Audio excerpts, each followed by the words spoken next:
Welcome engineers, this is Vipin Kumar and you are watching VIP advance tech. आज क्या है कि मैं आप लोग के लिए सिविल इंजीनियरिंग के कुछ इंटरव्यू के क्वेश्चन लेकर के आया हूँ। आप लोग को बता दूँ कि ये जो क्वेश्चंस हैं आप लोग के इंटरव्यू के लिए ही नहीं, एग्ज़ाम के पॉइंट ऑफ व्यू से भी बहुत ज़्यादा इंपॉर्टेंट होने वाले हैं। अगर मान करके चलिए आप एक सिविल इंजीनियर हैं तो आपको ये पॉइंट 110% आने चाहिए। ये कुछ ऐसे पॉइंट हैं जो कि बहुत ज़्यादा इंपॉर्टेंट हैं। कहीं ना कहीं इन पॉइंट्स का आप लोग को सामना करने को ज़रूर मिलेगा अगर आप सिविल इंजीनियर हैं। और साथ में आप लोग को अपनी नॉलेज का भी पता लग पाएगा कि आप लोग की नॉलेज किस लेवल की है। तो चलिए शुरू करते हैं वीडियो को बिना किसी डिले के। तो देखिए, सबसे पहला क्वेश्चन आ जाता है गाइज हमारा। यहाँ पे है कि which type of cement is used in construction of massive dam structure. यानी कि हमसे कह रहा है कि इनमें से आप लोग को बताना है कि कौन सा सीमेंट आप यूज करते हो किसके लिए, जो आप लोग का मैसिव डैम स्ट्रक्चर्स होती हैं आप लोग की उसके लिए। तो देखो, जहाँ जहाँ पर ज़रूरत है वहाँ वहाँ पर मैंने इमेज भी इंक्लूड की हैं। और मैं आप लोग को बता दूं कि जो मैसिव डैम होता है, अगर आप लोगों ने इस तरीके की स्ट्रक्चर देखी है तो ये आप लोग की मैसिव डैम होती है। तो यहाँ पर हम क्या करते हैं, लो हीट सीमेंट जो होता है हमारा उसको हम यूज़ करते हैं। चलिए नेक्स्ट आ जाते हैं। नेक्स्ट क्वेश्चन है हमारा, 1 kilo newton is equal to kilogram. देखिए 1 किलो न्यूटन हमको मालूम है सबको कि 1 किलो न्यूटन जो होता है हमारा वो 10⁻³ न्यूटन के इक्वल होता है। तो ये पॉइंट तो हमको सबको मालूम है। लेकिन हमसे पूछा जाता है कि 1 किलो न्यूटन जो होता है वो कितने किलोग्राम के इक्वल होता है। तो याद रखेंगे 1 किलो न्यूटन जो होता है हमारा वो 101.97 किलोग्राम के इक्वल होता है। नेक्स्ट है, for steel structure what is the permissible vertical deflection. देखिए वर्टिकल डिफ्लेक्शन की बात कर रहा है किसमें, जो हमारी स्टील स्ट्रक्चर होती है तो उसमें जो वर्टिकल डिफ्लेक्शन रखा जाता है हमारा वो कितना रखा जाता है, याद रखेंगे स्पैन अपॉन 325। तो स्पैन अपॉन 325 क्या होता है हमारा, वर्टिकल डिफ्लेक्शन होता है परमिसिबल किसमें, स्टील स्ट्रक्चर में। तो ये पॉइंट भी आप लोग को पता होने चाहिए। चलिए नेक्स्ट पे आ जाते हैं हम। नेक्स्ट है हमारा 1 ton is equal to kilogram. Next point हमसे कह रहा है कि 1 टन जो होता है वो कितने किलोग्राम के इक्वल होता है। तो याद रखेंगे 1 टन जो होता है हमारा वो कितने 1000 किलोग्राम के इक्वल होता है। Maximum free fall of concrete allow is. देखिए जब हम कंक्रीट का टेस्ट करते हैं तो उसमें कंक्रीट का जो ब्लॉक होता है उसको हम फॉल कराते हैं तो उसकी हाइट हमसे पूछ रहा है कि किस हाइट से हम उसको फॉल कराते हैं। तो वो हमारे पास कितना होता है, 1.5 मीटर होता है। ये हमसे डायरेक्ट क्वेश्चन पूछा जाता है। नेक्स्ट देखिए यहाँ पे बोल रहा है instrument is used for levelling work on construction site. तो देखिए कंस्ट्रक्शन साइट पे जो हम लेवलिंग वर्क के लिए यूज़ करते हैं वो कौन सा इंस्ट्रूमेंट होता है। अगर आप इसको देख पा रहे हो तो आपने देखा होगा या तो आपका क्या होता है डंपी लेवल, या फिर आपने ऑटो लेवल यूज किया होगा। ठीक है, तो ये आप लोग को पता होना चाहिए। तो यहाँ पे हमारा जो सही इसका आंसर हो जाएगा वो क्या हो जाएगा, डंपी लेवल हो जाएगा। चलिए नेक्स्ट आ जाते हैं, what is the minimum reinforcement in beam. हमसे कहता है कि बीम में आप कितना मिनिमम रेनफोर्समेंट प्रोवाइड कराएंगे। तो मिनिमम रेनफोर्समेंट कैलकुलेट करने के लिए हम यहाँ से कैलकुलेट करते हैं, जो कि हमारे पास AST क्या होता है, एरिया ऑफ स्टील होता है। B और D क्या होते हैं हमारे पास, डायमेंशंस होती हैं बीम की। और FY क्या होती है हमारे पास, ग्रेड ऑफ स्टील होती है जो हमने उसमें यूज़ की है। और यहाँ से हम उसको कैलकुलेट कर लेते हैं। What is the maximum reinforcement in beam. यहाँ पे हमसे क्या पूछा था, मिनिमम, और यहाँ से हमसे क्या पूछ लिया, मैक्सिमम। हो सकता है मैक्सिमम पूछ ले। तो याद रखना मैक्सिमम कैलकुलेट करने का तरीका क्या होता है, 0.04 BD, जहाँ पर BD क्या होती है आप लोग की डायमेंशंस होती हैं किसकी, बीम की। तो ये जो पॉइंट हैं वो पॉइंट हैं जो कि हमसे डायरेक्ट क्या है पूछे जाते हैं। तो ये सारे के सारे पॉइंट आप लोग को पता होने चाहिए। नेक्स्ट हम बात करेंगे, नेक्स्ट पे आ जाते हैं। नेक्स्ट पॉइंट हमारा आ जाता है, what is the minimum reinforcement in slab. हमसे कह रहा है कि स्लैब में जो मिनिमम रेनफोर्समेंट होनी चाहिए हमारी वो कितनी होनी चाहिए। तो देखो जब स्लैब की बात आए तो स्लैब में कैलकुलेट करने के लिए जो हमारे पास होता है वो फॉर्मूला होता है, हम 0.12% ले लेते हैं किसका, ग्रॉस एरिया का। जो भी हमारे पास ग्रॉस एरिया होगा, जो टोटल एरिया होगा स्लैब का, ग्रॉस एरिया होगा उसका हम क्या करेंगे 0.12% ले लेंगे मिनिमम रेनफोर्समेंट कैलकुलेट करने के लिए, किस में, स्लैब के केस में। सही है। चलो नेक्स्ट हम आ जाते हैं। नेक्स्ट पॉइंट हमसे क्या बोल रहा है, what is the minimum reinforcement in column. अगर कॉलम की बात करें तो कॉलम में आप कितना मिनिमम रेनफोर्समेंट प्रोवाइड कराएंगे। तो 0.8% ऑफ द एरिया, जो भी एरिया है उसका 0.8% हम प्रोवाइड कराएंगे। What is the maximum reinforcement in column. जो कॉलम होता है, देखिए मिनिमम की बात करें तो 0.8% हो गया एरिया का, लेकिन अगर मैक्सिमम की बात करें तो वो कितना हो जाता है आप लोग का, 4% हो जाता है। नेक्स्ट आता है, minimum bar in circular column should be. अगर आपसे पूछे कि जो सर्कुलर कॉलम आपका होता है उसमें मिनिमम कितनी बार होनी चाहिए, तो कितनी होनी चाहिए, 6। अगर बात करें स्क्वायर, अगर स्क्वायर पूछ लेता है कि स्क्वायर कॉलम होना चाहिए तो उसमें कितनी होनी चाहिए मिनिमम, तो मिनिमम आप लोग की 4 बार वहाँ पे होनी चाहिए। नेक्स्ट हमसे पूछता है कि what is the full form of AAC, यानी कि AAC जो होता है इसकी फुल फॉर्म बताओ क्या होती है। तो ऑटोक्लेव्ड एरिएटेड कंक्रीट। याद रखना आप लोग का AAC की फुल फॉर्म हमसे इंटरव्यू में बहुत बार पूछी जाती है, तो याद रखेंगे क्या हो जाएगी, ऑटोक्लेव एरिएटेड कंक्रीट हमारी इसकी फुल फॉर्म हो जाएगी। चलिए नेक्स्ट पॉइंट पे आते हैं। नेक्स्ट पॉइंट क्या कह रहा है, what is the full form of NDT, यानी कि NDT की फुल फॉर्म पूछ रहा है कि NDT की फुल फॉर्म क्या होती है। तो नॉन डिस्ट्रक्टिव टेस्ट। आपने देखा होगा जब कंक्रीट हमारी होती है तो उस पर दो तरीके के टेस्ट हमारे परफॉर्म करे जाते हैं, एक कंस्ट्रक्टिव टेस्ट और एक होते हैं हमारे पास एक डिस्ट्रक्टिव टेस्ट और एक होते हैं नॉन डिस्ट्रक्टिव टेस्ट। तो यहाँ पे नॉन डिस्ट्रक्टिव टेस्ट क्या हो जाएगी, NDT की फुल फॉर्म आप लोग की हो जाएगी। नेक्स्ट आता है what is the full form of JCB। देखिए कई बार इंटरव्यू में डायरेक्ट पूछ लिया जाता है कि JCB की फुल फॉर्म बताओ, अगर आप सिविल इंजीनियर हो तो JCB की फुल फॉर्म क्या होती है। तो ये हमारे पास JCB होती है, ये आप लोग की क्या हो जाएगी, इसकी फुल फॉर्म हो जाएगी जोसेफ साइरल बैमफोर्ड। ठीक है, जोसेफ साइरल बैमफोर्ड क्या हो जाएगी, इसकी फुल फॉर्म हो जाएगी किसकी, JCB की। ठीक है, चलिए नेक्स्ट आ जाता है वो test is conducted to determine the bearing capacity of soil. देखिए अगर आप लोगों से पूछ ले कि जो सोइल होती है अगर उसकी बियरिंग कैपेसिटी कैलकुलेट करनी है तो उसके लिए कौन सा टेस्ट परफॉर्म करते हैं, तो याद रखेंगे कौन सा होता है हमारे पास, plate load test. Plate load test क्या है हमारा, परफॉर्म करा जाता है to find out the bearing capacity of soil. Next question पूछा जाता है कि रिंग एंड बॉल जो टेस्ट होता है हमारा, ring and ball test conducted on which construction material. जो रिंग एंड बॉल टेस्ट होता है वो किसके लिए परफॉर्म किया जाता है, तो याद रखेंगे बिट्यूमिन पे परफॉर्म करा जाता है। किसके लिए, सॉफ्टनिंग पॉइंट कैलकुलेट करने के लिए of the bitumen we use ring and ball test. ठीक है, चलिए नेक्स्ट जाते हैं where is the section of bending consider. अगर हमसे बात करें कॉलम में तो हम जो बेंडिंग सेक्शन होता है वो कहाँ पर कंसीडर करते हैं, तो वो फेस पर कंसीडर करते हैं, जो कॉलम होता है उसके फेस पर। What is the maximum number of steps in flight. एक जो फ्लाइट होती है आपकी, अगर मान लीजिए एक फ्लोर ये है और दूसरा फ्लोर ये है, तो इस तरीके से आप इसको क्या करोगे, स्टेयर की हेल्प से ज्वाइन करोगे। तो इसमें जो स्टेप्स होने चाहिए, ये जो आप लोग के स्टेप्स बनते हैं, ये कितने स्टेप्स हो सकते हैं मैक्सिमम, तो वो आप लोग कितने हो सकते हैं, 12। What are the various limit states of strength. देखिए जब हम स्ट्रेंथ कैलकुलेट करते हैं तो उसमें दो रखते हैं, एक लिमिट स्टेट रखते हैं और एक लिमिट स्टेट ऑफ कोलैप्स रखते हैं। तो यहाँ पे हमसे लिमिट स्टेट की बात कर रहा है तो यहाँ पे हमारा फ्लेक्चर हो जाएगा, कंप्रेशन हो जाएगा, शियर हो जाएगा और टेंशन हो जाएगा। ये हमारे पॉइंट क्या हैं, कंसिडर करे जाते हैं at the time of designing of any structure. चलिए नेक्स्ट आ जाता है, नेक्स्ट बात करते हैं मिनिमम हुक लेंथ एज पर IS कोड। अगर हम IS कोड की बात करें तो उसमें जो हुक हम प्रोवाइड कराते हैं, इस तरीके से आपने देखा होगा ये हुक होता है, तो इसकी जो मिनिमम लेंथ होनी चाहिए वो कितनी होनी चाहिए, तो वो मिनिमम लेंथ आप 75 mm रखेंगे, इससे कम आप नहीं रख सकते। नेक्स्ट है what is the extra length in bent up bar. अगर हम बात करें एक्स्ट्रा लेंथ की इन बेंट अप बार, जो हम बेंड करते हैं बार को, उसमें एक्स्ट्रा लेंथ कितनी रखी जाती है, तो वो आप लोग की कितनी होती है, 0.45 इंटू डी, जहाँ पर डी डाया हो जाता है आप लोग का। या फिर इस क्वेश्चन को ऐसे भी पूछ लेता है कि डाया का कितने % रखा जाता है, तो याद रखेंगे 45% ऑफ डाया। जो डाया होता है बार का उसका 45% हम एक्स्ट्रा लेंथ रखते हैं बेंट अप बार में। नेक्स्ट क्वेश्चन है what is the least count of dumpy level. जो डंपी लेवल होता है उसका लीस्ट काउंट कितना होता है, तो याद रखेंगे 5 mm। जो 5 mm होता है हमारे पास वो क्या होता है, लीस्ट काउंट होता है किसका, डंपी लेवल का। What is the full form of EGL। EGL की फुल फॉर्म क्या होती है, तो एग्जिस्टिंग ग्राउंड लेवल। याद रखेंगे यार, ये क्वेश्चन इंटरव्यू का one of the favourite question है कि जो EGL होता है इसकी फुल फॉर्म क्या होती है, तो एग्जिस्टिंग ग्राउंड लेवल जो होती है हमारी वो EGL की फुल फॉर्म होती है। बात करेंगे इसके PDF की भी, तो PDF भी आप लोग को मिलेगा, परेशान मत हो, वो भी बताऊंगा कैसे आप लोग को PDF मिल सकता है। चलिए नेक्स्ट आता है a first class brick should absorb water more than. तो हमको बता रहा फर्स्ट क्लास की जो ब्रिक्स होती है वो कितना वाटर एब्जॉर्ब कर सकती है, तो अपने वेट का कितना, 20%। अपने वेट के 20% से ज़्यादा एब्जॉर्ब नहीं करनी चाहिए।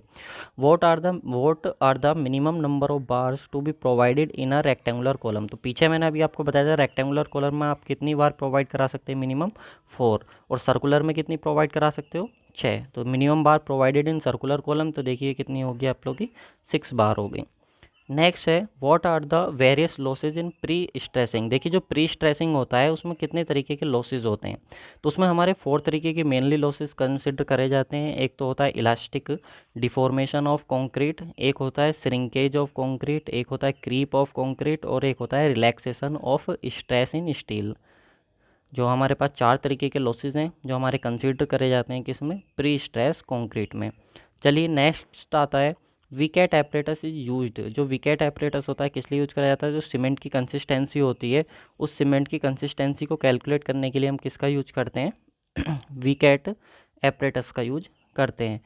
नेक्स्ट क्वेश्चन है ली चैटलियर एपरेटस। जो ली चैटलियर एपरेटस होता है वो किस लिए यूज करा जाता है? तो साउंडनेस टेस्ट के लिए। किसके लिए यूज करा जाता है? साउंडनेस टेस्ट के लिए यूज करा जाता है। Number of bricks used in 1 cubic metre of brickwork. अगर हमारे पास 1 मीटर क्यूब का ब्रिक वर्क है तो उसमें कितनी ब्रिक आएंगी? तो स्टैंडर्ड जो ब्रिक आती हैं हमारी वो कितनी होती हैं? 500 ब्रिक्स हमारे पास होती हैं। नेक्स्ट है normal consistency of Portland cement. ये बहुत इंपॉर्टेंट क्वेश्चन है कि आपके पास पोर्टलैंड सीमेंट को पूछ लेगा कि उसकी नॉर्मल कंसिस्टेंसी कितनी होती है, तो 25% उसकी नॉर्मल कंसिस्टेंसी होती है। The expansion in Portland cement is tested by. जो एक्सपेंसन होता है, कितना आप लोग का सीमेंट एक्सपेंड कर रहा है सेट होने के बाद, तो वो आप लोग का क्या होता है, वो उसके लिए जो टेस्ट हम करते हैं, कंडक्ट करते हैं, वो हमारा कौन सा होता है? साउंडनेस टेस्ट होता है। नेक्स्ट है what is the shear centre in steel beam. अगर हम बात करें सीयर सेंटर की स्टील बीम में, तो वो क्या होता है? It is a point or axis through which load act. यानी कि ये वो पॉइंट होता है और वो एक्सिस होती है जहाँ पर हमारा लोड क्या है? एक्ट करता है। नेक्स्ट क्वेश्चन पूछ सकता है व्हाट इज स्ट्रक्ट। स्ट्रक्ट क्या होता है? तो struct is a compression member. Struct क्या होता है? हमारे पास एक कंप्रेशन मेंबर होता है। What is the modular ratio. Modular ratio क्या होता है? तो मॉडुलर रेशियो की बात करें, it is the ratio of elasticity of steel to the elasticity of concrete. ये हमारे पास क्या आ जाता है? मॉडुलर रेशियो आ जाता है। देखो यार, बने रहो वीडियो में, अभी तो बहुत सारे पॉइंट है और बहुत काम के पॉइंट है। आप लोगों को देख के लगेगा कि हाँ सर ये पॉइंट वाकई हमको आने चाहिए, सारे पॉइंट्स तो बहुत इंपॉर्टेंट पॉइंट है।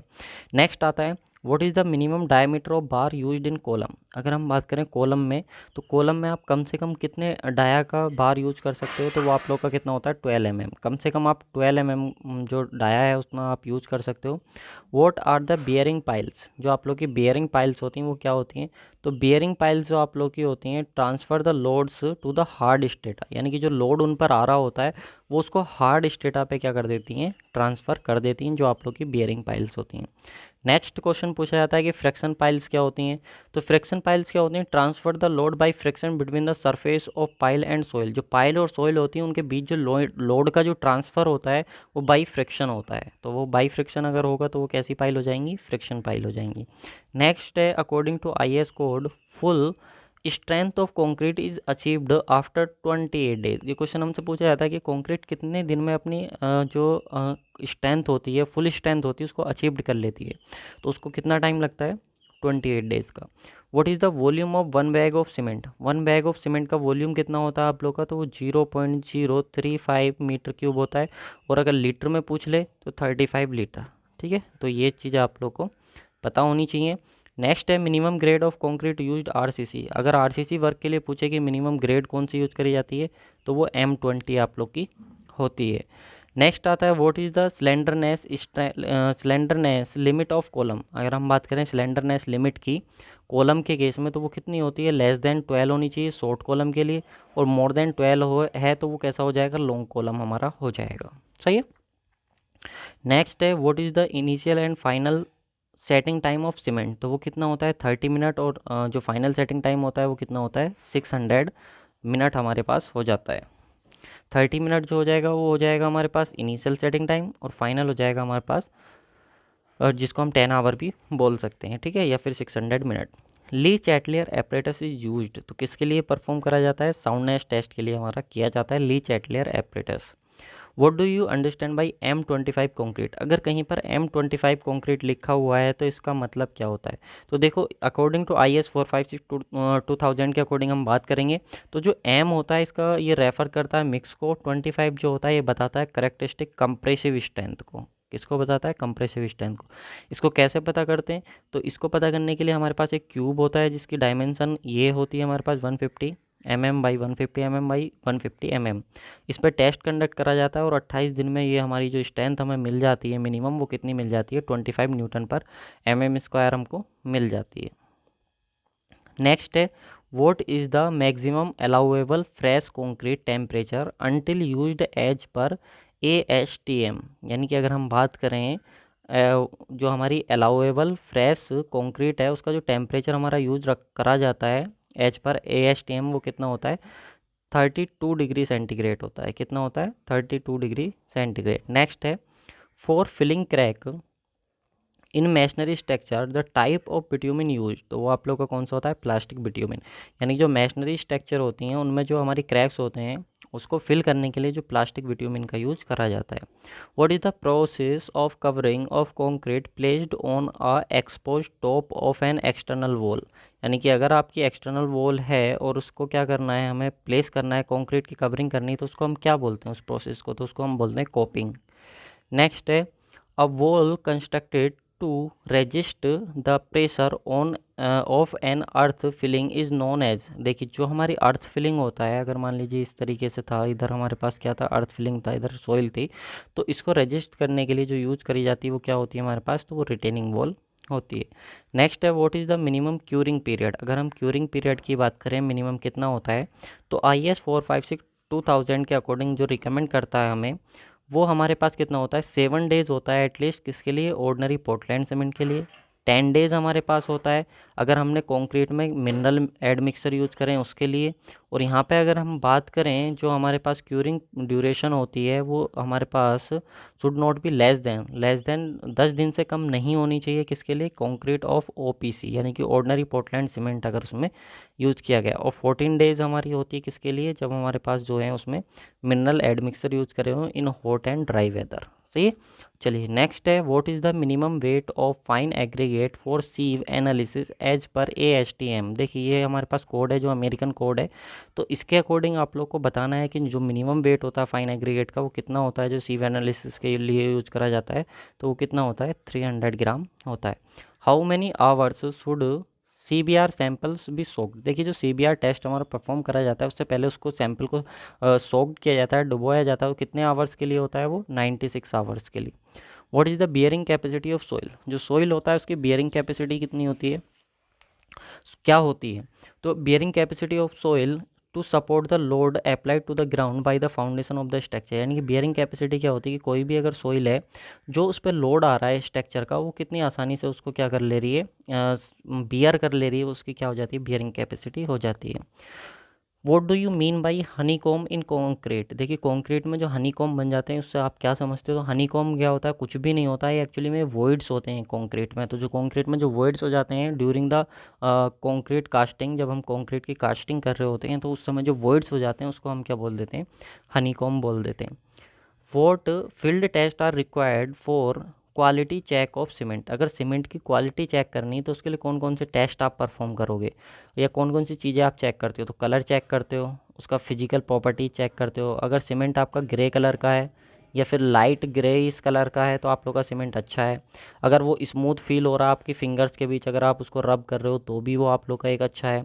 अगर आपने हैंड को इंसर्ट करा उस सीमेंट बैग के अंदर और अगर आपको कूल फीलिंग आई तो भी आप लोग का क्या है? वो अच्छा क्वालिटी का सीमेंट है। तो और वो आपका लंप फ्री भी होना चाहिए, उसमें किसी तरीके के लम्प्स नहीं होने चाहिए। चलिए, और हाँ एक और चीज़, अगर आप उसको क्या करते हो, एक पिंच ऑफ सीमेंट क्या है अगर थ्रो कर देते हो वाटर पे तो वहाँ पर आप लोग का वो फ्लोट करना चाहिए फॉर सम टाइम, कुछ टाइम के लिए फ्लोट करना चाहिए फिर सिंक कर जाना चाहिए। सही। नेक्स्ट है what are the types of cement, कितने टाइप्स के सीमेंट होते हैं? तो बहुत तरीके के सीमेंट्स होते हैं यार, लेकिन मेनली बात करें तो OPC ऑर्डिनरी पोर्टलैंड सीमेंट हो गया, WPC वाइट पोर्टलैंड सीमेंट हो गया, PPC पोर्टलैंड पोजलानिक सीमेंट हो गया, यहाँ पे लो हीट पोर्टलैंड सीमेंट हो गया, कलर्ड पोर्टलैंड सीमेंट हो गया, हाइड्रोग्राफिक सीमेंट हो गया, रैपिड हार्डनिंग सीमेंट हो गया, पोर्टलैंड स्लैग सीमेंट हो गया, सल्फेट रेजिस्टिंग पोर्टलैंड सीमेंट हो गया। बहुत तरीके के सीमेंट होते हैं ETC, मतलब और भी बहुत तरीके के सीमेंट हमारे पास होते हैं। चलिए नेक्स्ट है what is the difference between बुल्टापेरिया एंड सुपर बुल्टापेरिया, देखिए ये question one of the favourite question है जो हमारा इंटरव्यूअर होता है उसका, कि बुल्टापेरिया और सुपर बुल्टापेरिया क्या होता है। तो बात करें बुल्टापेरिया की, तो बुल्टापेरिया क्या होता है? जो भी आप लोग का कारपेट एरिया होगा, कारपेट एरिया कौन सा होता है? Usable area.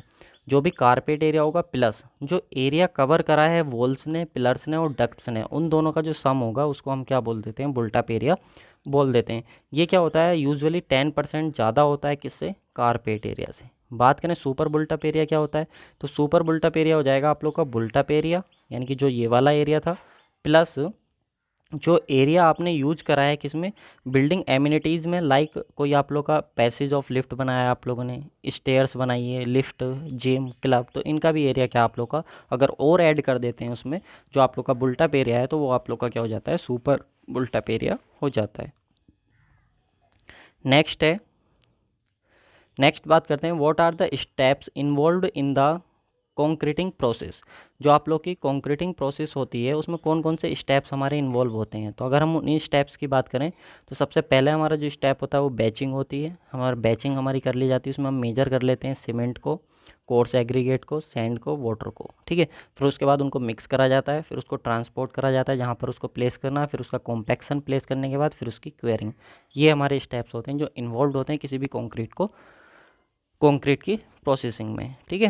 नेक्स्ट है, what are the responsibilities of construction manager. ये क्वेश्चन पूछा जाता है कि अगर आपको कंस्ट्रक्शन मैनेजर बना दिया जाए तो आपकी क्या क्या रेस्पॉन्सिबिलिटीज़ होंगी। तो याद रखना, एक जो कंस्ट्रक्शन मैनेजर होता है उसकी रेस्पॉन्सिबिलिटी होती है कॉस्ट एस्टिमेट करने की, जो प्री परचेज सेलेक्टेड मटेरियल है उनका ध्यान रखना, सिलेक्शन ऑफ बाइंडर्स वो भी देखना, एनालिसिस ऑफ प्रपोजल का, कंस्ट्रक्शन कॉन्ट्रैक्ट देखना, यहाँ पे कंस्ट्रक्शन कॉन्ट्रैक्ट को देखना, कंस्ट्रक्शन शेड्यूलिंग वगैरह देखना, कॉस्ट को कंट्रोल करना, और कंस्ट्रक्शन जो सुपरविज़न होता है, ये सारे काम होते हैं किसके, एक कंस्ट्रक्शन मैनेजर के। चलिए नेक्स्ट आता है, व्हाट इज़ ग्राउटिंग। ग्राउटिंग क्या होता है, तो grouting is a fluid form of concrete, यानी कि जो कंक्रीट होता है वो किस में होता है, फ्लूइड फॉर्म में होता है, और उसको यूज़ करा जाता है फिल द वॉइड्स। जो आपके वॉइड्स होते हैं जैसे कि हनी कॉम्ब स्ट्रक्चर अभी हमने देखा था कंक्रीट का, तो उनको फिल करने के लिए हम ग्राउटिंग प्रोसेस का यूज कर सकते हैं। What is the recommended slump of column. देखिए जो स्लम्प टेस्ट परफॉर्म करा जाता है, अगर आप कॉलम के लिए कंक्रीट यूज़ कर रहे हैं तो कितना स्लम्प होना चाहिए हमारा, कितनी स्लम्प वैल्यू होनी चाहिए, तो वो हमारी स्लम्प वैल्यू कितनी होनी चाहिए, 75 टू 125 mm होनी चाहिए। The bearing capacity of granite, granite की बियरिंग कैपेसिटी कितनी होती है, तो 30 से लेकर के 35 किलोग्राम पर सेंटीमीटर स्क्वायर होती है। What are the specification of tamping rod used in cube filling for cube test. जब हम क्यूब टेस्ट परफॉर्म करते हैं तो उसमें एक क्यूब बनाते हैं, और जब उस क्यूब को बनाते हैं तो फिलिंग करते हैं हम, और फिलिंग करते समय टैंपिंग रोड का यूज करते हैं, तो उसके क्या स्पेसिफिकेशन होते हैं। तो याद रखना, उसकी जो लेंथ होती है वो जो डाया होता है वो तो 16 mm का आप लोग का होता है, अकॉर्डिंग टू जो IS कोड होता है 16 mm स्टील रोड ये हमारे पास होती है, रफ एज इसकी होती है। What is the minimum curing period. जो मिनिमम क्यूरिंग पीरियड होता है वो कितना होता है, ये तो मैं पीछे भी डिस्कस कर चुका हूँ, तो आप पीछे आप देख ही चुके हो कि आप लोग का कितना कितना होता है, आप देख लेना, अभी पीछे डिस्कस करा था ये क्वेश्चन, ये रिपीट हो गया। What are the function of column in building. जो कॉलम होता है उसके क्या क्या फंक्शन होते हैं, तो कॉलम क्या होता है, एक वर्टिकल मेंबर होता है यार हमारे पास, और इसका काम क्या होता है कि सपोर्ट करता है हमारी स्ट्रक्चर का जो लोड आता है उसको सपोर्ट करता है, और उसी लोड को ट्रांसफ़र कर देता है किसके थ्रू, बीम से जो लोड आता है उसको ट्रांसफ़र कर देता है कहाँ पर, फुटिंग पर, और फुटिंग उस लोड को कहाँ पर ट्रांसफ़र कर देती है आप लोग की, ग्राउंड में ट्रांसफ़र कर देती है, ग्राउंड में डिस्ट्रीब्यूट कर देती है। What is the initial final setting time of ideal cement mix. अगर आपका आइडियल सीमेंट मिक्स है तो उसके लिए कितना होना चाहिए, इनिशियल सेटिंग टाइम आप लोग का 30 मिनट होता है। वहीं पर बात करें आप लोग का, और जो फाइनल वाला वो जो कि सेम होता है, ठीक है, जो कि सेम होता है, लेकिन बात करें फॉर मेशनरी सीमेंट के लिए तो वो 90 मिनट्स हो जाता है, और फाइनल सेटिंग टाइम आप लोग का जो होता है उसकी अगर हम बात करें तो कितना होता है, 10 आवर होता है। और जो मेशनरी सीमेंट होता है उसके लिए कितना रखा जाता है, वो 24 आवर से ज़्यादा नहीं होना चाहिए, ठीक है। नेक्स्ट है, the portion of a brick cut across the width is called. अगर आप लोग की एक ब्रिक है और उसने आपको उसको कैसे कट किया है, बिड्थ के अलोंग, इस तरीके से बिड्थ के अलोंग आपने उसको कट किया है, तो वो जो होगी ब्रिक वो क्या होगी, उस पोर्शन को हम क्या बोलेंगे, ब्रिक के जो आपने कट किया तो उसको हम बेड बोलते हैं, ठीक है। नेक्स्ट है, explain Q A and Q C. यार ये one of the most important, मैं इसको बोलूँगा 5 स्टार क्वेश्चन है। यहाँ से पूछा है क्यू ए क्यू सी क्या होता है, तो क्यू ए क्या होता है, क्वालिटी एश्योरेंस होता है, और क्यू सी क्या होता है, क्वालिटी कंट्रोल होता है। तो क्वालिटी एश्योरेंस क्या होता है, क्वालिटी एश्योरेंस होता है, quality assurance is a set of activities to insuring quality in the process by which work is done. यानी कि जो आप काम कर रहे हो उसमें क्वालिटी, उस काम की क्वालिटी को इंश्योर करना आप लोगों का क्वालिटी इंश्योरेंस होता है, एश्योरेंस होता है। और quality assurance is the process of managing for quality. जैसे कि मैंने आपको बताया कि कुछ भी नहीं है, अगर आपको कोई भी आप वर्क कर रहे हो तो उसकी क्वालिटी को कितने अच्छे से आप मैनेज कर पा रहे हो, वो आप लोग का क्या होता है, क्वालिटी एश्योरेंस हो जाता है। क्वालिटी कंट्रोल की बात करें तो quality control is a set of activities for ensuring quality in work, यानी कि अगर आप क्या कर रहे हो कि कोई भी काम कर रहे हो तो उसमें जो एक्टिविटीज़ यूज होने वाली हैं तो वो बहुत सारी एक्टिविटीज़ होंगी, तो उनका जो सेट ऑफ एक्टिविटीज़ हो जाएगा उनकी quality. The activities focus on identify defects in the actual product produce. और इसमें क्या होता है कंट्रोल में कि आप क्या कर सकते हो, किसी भी इंडिविजुअल जो आपने सेट ऑफ एक्टिविटीज़ थी उनमें किसी भी एक्टिविटी का आप क्या कर सकते हो, उसकी जो क्वालिटी है, कोई भी डिफेक्ट है उसमें, उसको आप चेक कर सकते हो। और quality control is used to verify the quality of output. और फाइनली जो हमारे पास निकल करके आ रहा है उसकी क्वालिटी को भी चेक करना, वो हमारा क्या होता है, क्वालिटी कंट्रोल होता है। What is the ratio of grade, देखिए अलग अलग ग्रेड दी हुई हैं, इनका रेशियो हमको बताना है क्या होता है। यहाँ पे देख लो M5 का 1:5:10, M7.5 का 1:4:8, M10 का 1:3:6, M15 का 1:2:4, M20 का 1:1.5:3 और M25 का 1:1:2। सही है। और ये आप लोग का क्या होता है, ये M30, M35, 40 जो हैं डिज़ाइन मिक्स्ड में फॉलो करी जाती हैं। The length of each fish plate, जो आपकी फिश प्लेट होती है उसकी जो आप लोग की लेंथ होती है वो कितनी रखी जाती है, तो याद रखेंगे 457.2 mm आप लोग की रखी जाती है। Rail chair is use to fix, जो रेल चेयर होती है वो किसको फिक्स करने के लिए यूज़ करी जाती है, तो वो डबल हेडेड जो रेल्स होती है उसको फिक्स करने के लिए यूज़ करी जाती है। ये आप देख सकते हो, ये चेयर है तो, और ये हमारे पास डबल हेडेड जो रेल है उसको है, तो उसको फिक्स करने के लिए किसका यूज़ करा, हमने चेयर का यूज़ करा है। नेक्स्ट है व्हाट इज़ गंटिंग, कि गंटिंग क्या होता है, तो इसकी हम बात करें तो it is the process in which mixture of cement and sand in proportion of 1:3 is suited on concrete surface with the help of cement gun under the pressure of 2.2 to 3 kilogram पर centimetre square. यानी कि इसमें होता क्या है कि हम cement और सैंड का एक मिक्सचर बनाते हैं जो कि 1:3 के रेशियो में रहता है, और फिर हम उसको क्या करते हैं, जो हमारी गन होती है उसकी हेल्प से जो कंक्रीट की सरफेस होती है उस पर इतने प्रेशर की हेल्प से हम उसको क्या करते हैं, अप्लाई करते हैं। नेक्स्ट है how would you describe the soundness of cement, soundness of cement को आप कैसे डिस्क्राइब करोगे, तो ये क्या होता है आप लोग का एक तरीके का एक्सपेंसन होता है, जब आपका सीमेंट है उसके एक्सपेंसन को शो करता है जो आपका साउंडनेस ऑफ सीमेंट होता है। ठीक है, इसमें अगर हम बात करें तो इसमें वॉल्यूम आप लोग का क्या होता है, इंक्रीज हो जाता है सेट होने के बाद। This process help to right the possibilities of the mortar cement concrete, ये आप लोग का होता है। इसके लिए जो हमारा एक टेस्ट होता है साउंडनेस के लिए, जो हम साउंडनेस कैलकुलेट करते हैं ड्यू टू कैल्शियम मैग्नीशियम जो हमारे मल्टीवेलेंट कैटायन होते हैं उनकी वजह से हम इसको देख लेते हैं, जो हमारी साउंडनेस होती है। ठीक है, अभी मैंने पीछे आप लोग को बताया था, एक बार उसको देख लेना कि कौन सा हमारा ली चैटलियर एपरेटस था जिसकी हेल्प से हम कैलकुलेट करते हैं। एक ऑटोक्लेव भी होता है, ठीक है, जो हमारा यूज़ करा जाता है साउंडनेस के लिए। Creeping of rail can be checked by using, जो क्रीपिंग होती है, जो रेल्स होती है उसमें जो क्रीपिंग आ जाती है वो एंकर्स की हेल्प से हमारी चेक करी जाती है। Vote the purpose of the gap in the road on this bridge, अगर हम बात करें जो हमारा गैप रखा जाता है रोड पर, अगर ब्रिज के बारे में अगर हम बात करें व्हाट इज़ द पर्पज़, उसका क्या पर्पज़ है, तो purpose of the gap in the road, जो रोड पे आपका गैप रखा है, to allow the road to expand, यानी कि अगर आपको फ्यूचर में कभी रोड को एक्सपेंड करना पड़े तो उसके लिए वो क्या है, आप लोग का गैप रखा जाता है। ठीक है, बात करें कॉन्ट्रैक्ट विद टेम्परेचर, जो आपका टेम्परेचर है, sorry, the purpose of gap in road to allow the road expand and contract the temperature change without causing damage. देखिए होता क्या है, कई बार जो हमारी, उससे समझते हैं हम इसको, जो हमारी आरसीसी वाली जो रोड होती है उसमें हमारा गैप रखा जाता है, उसमें क्या है, हमारा गैप रखा जाता है। मान लीजिए कि एक पैनल ये हो गया, दूसरा पैनल ये हो गया, तो यहाँ पे क्या है कि कुछ गैप रखा जाता है। तो ये गैप इसलिए रखा जाता है कि अगर फ्यूचर में अगर टेम्परेचर अगर इंक्रीज हो तो ये आप लोग की इसमें कोई क्रैक्स ना हो और ये जो जगह है इसमें वो एक्सपेंड हो जाए। अगर टेम्परेचर कम हो तो उसकी वजह से कॉन्ट्रैक्ट हो जाए, तो इसलिए हमारा ये क्या है, गैप रखा जाता है जो रोड्स वगैरह होते हैं उनमें टेम्परेचर के एक्सपेंड होने की वजह से, टेम्परेचर की वजह से। ठीक है, नेक्स्ट है on Indian railway the minimum formation width in the embankment for a single line of broad gauge is, तो वो कितनी होती है आप लोग की, 6.1 मीटर होती है। नेक्स्ट बात करें device for changing the direction of engines, अगर आपको डायरेक्शन चेंज करनी है इंजन्स की, जो ट्रेन होती है उसके लिए इस तरीके से हमारी डायरेक्शन चेंज करी जाती है, और वो जो होता है उसको बोलते हैं हम टर्न टेबल, जिसके ऊपर वो चेंज करी जाती है। नेक्स्ट है हमारे पास the device provided to prevent the vehicle from moving beyond the end of the rail, अगर एक पॉइंट है वहाँ डिसाइड कर दिया कि उससे आगे आपकी जो रेल है वो नहीं जाएगी, तो उसको हम क्या बोलते हैं, बफर स्टॉप। वो कुछ इस तरीके का आप लोग का होता है जो आपने देखा भी होगा रेलवे स्टेशन पर। ठीक है, यहाँ पे देखते हैं यार वीडियो कितने मिनट की होगी, तो लगभग 30 मिनट की वीडियो हमारी हो चुकी है। और अभी पॉइंट यार बहुत सारे हैं, तो यहाँ से आगे के जो पॉइंट हैं वो आप लोग के साथ मैं नेक्स्ट वीडियो में डिस्कस करूँगा, क्योंकि वीडियो फिर ज़्यादा बड़ी हो जाएगी। तो अभी तक मैं आप लोग के साथ देखिए कितने सारे पॉइंट अभी ये बचे हुए हैं, तो एक पार्ट और बना दूंगा जो कि बहुत ज़्यादा हेल्पफुल होगा। उसके साथ ही मैं आप लोग को बता देता हूँ कि अगर आप गुप्ता एंड गुप्ता बुक का सॉल्यूशन देखना चाहते हो तो यार हमारे चैनल को विजिट कर सकते हो। यहाँ पे आप लोग को गुप्ता एंड गुप्ता बुक का सॉल्यूशन मिल जाएगा।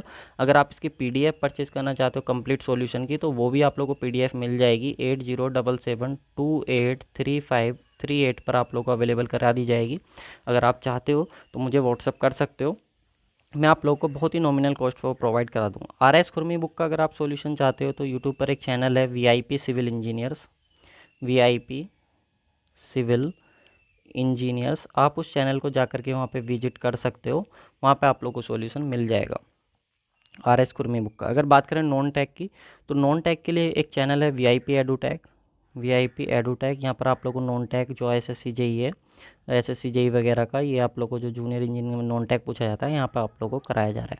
तो thank you guys for watching this video. अगर वीडियो आप लोग को अच्छी लगी हो तो यार प्लीज़ लाइक कर दो, शेयर कर दो, और कमेंट करके बताओ अगर कोई कमी रह गई, कोई सा पॉइंट अगर कुछ हो गया है ऊपर नीचे, तो वो भी कमेंट करके बताओ। मिलते हैं नेक्स्ट वीडियो में, तब तक के लिए thanks guys for watching this video. क्योंकि वीडियो यार फिर ज़्यादा बड़ी हो जाएगी तो फिर ज़्यादा प्रॉब्लम हो जाएगी, इसलिए नेक्स्ट पार्ट में मैं आप लोग के साथ डिस्कस कर लूँगा बाकी के जो पॉइंट्स होंगे। तो थैंक यू सो मच।